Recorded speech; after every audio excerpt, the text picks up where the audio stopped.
दोस्तों एक बार फिर से दिल्ली सरकार और केंद्र सरकार आमने सामने है। जी हां दोस्तों, हाल ही में GNCTD यानी the government of national capital territory of Delhi amendment bill 2021 जो 15 मार्च को लोकसभा में और 24 मार्च को राज्यसभा में पास कर दिया गया, जिसको लेकर दिल्ली के मुख्यमंत्री अरविंद केजरीवाल ने सेंट्रल गवर्नमेंट पर निशाना साधा है कि उनकी पावर को कम किया जा रहा है। तो आइए जानते हैं दोस्तों इस बिल में ऐसा क्या खास है जिसको लेकर अरविंद केजरीवाल ने केंद्र सरकार पर आरोप लगाए हैं।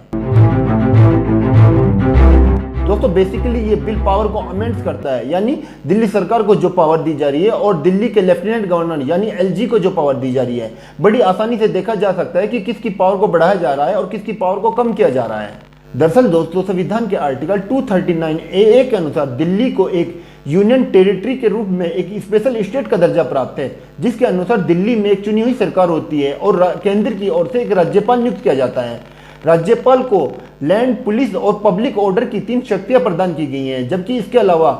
स्टेट में जितने भी मुद्दे हैं उनको लेकर दिल्ली की चुनी हुई सरकार फैसला ले सकती है, योजना बना सकती है, उनको लागू कर सकती है। लेकिन दोस्तों अब दिल्ली की विधानसभा से कोई भी बिल पास होने के बावजूद तब तक लागू नहीं किया जा सकता जब तक उसको दिल्ली के LG पास नहीं कर देते। हालांकि पहले भी दिल्ली के LG से पास कराना जरूरी होता था, लेकिन पहले दिल्ली के LG को कुछ चीज़ों को छोड़कर बाकी सब बिलों को पास करना जरूरी होता था। लेकिन अब दिल्ली के लेफ्टिनेंट गवर्नर यानी LG के हाथ में, वो चाहे तो किसी भी बिल को पास कर सकते हैं, अन्यथा उसको रिजेक्ट कर सकते हैं। यानी इसका सीधा मतलब यही हुआ कि दिल्ली में अब LG, जिसे सेंट्रल गवर्नमेंट अपॉइंट करती है, जो किसी भी इलेक्शन में पार्टिसिपेट नहीं करता है, अब वो डिसाइड करेगा कि दिल्ली में किस योजना को लागू करना है और किस योजना को लागू नहीं करना है। मतलब दिल्ली में सरकार अब day to day administrative decision भी नहीं ले सकती।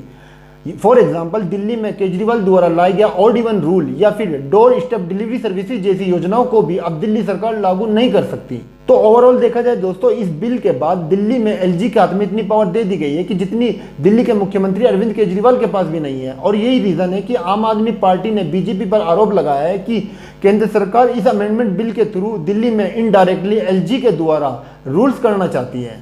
हालांकि दोस्तों ये बात बहुत इंटरेस्टिंग है कि BJP ने अपने 2008 और 2015 के इलेक्शन के मैनिफेस्टो में बोला है कि दिल्ली को एक फुल स्टेटहुड का दर्जा दिया जाना चाहिए, यानी दिल्ली को एक पूर्ण रूप से राज्य का दर्जा दिया जाना चाहिए। लेकिन अब सडनली से बिल्कुल अपोजिट अमेंडमेंट बिल पास कर सारे अधिकार LG को दे दिए हैं। दोस्तों बात करें अगर आम आदमी पार्टी की, तो आम आदमी पार्टी का कहना है कि BJP इस बिल को इसलिए लेकर आई है कि आम आदमी पार्टी की प्रोग्रेस को रोका जा सके, यानी अरविंद केजरीवाल की पॉपुलैरिटी को रोका जा सके। हाल ही में आपने देखा होगा कि गुजरात में हुए नगर निगम चुनाव में आम आदमी पार्टी ने बहुत अच्छा प्रदर्शन किया है और आगे आने वाले फ्यूचर में यूपी में होने वाले इलेक्शन के लिए आम आदमी पार्टी अपनी तैयारी में जुटी हुई है। दोस्तों बहुत से लोग इसको BJP वर्सेस आम आदमी पार्टी का इशू मानते हैं, लेकिन मेरी सोच में दोस्तों ये BJP वर्सेस आम आदमी पार्टी से कहीं अधिक डेमोक्रेटिक राइट का इशू है, जहां जनता के चुनाव गई सरकार के सारे अधिकार एक ऐसे इंसान को दे दिए गए हैं जिसको जनता ने एक वोट भी नहीं दिया है। अब वो डिसाइड करेगा कि दिल्ली में कौन सा काम होगा। अब जनता अपने काम के आधार पर वोट कैसे देगी।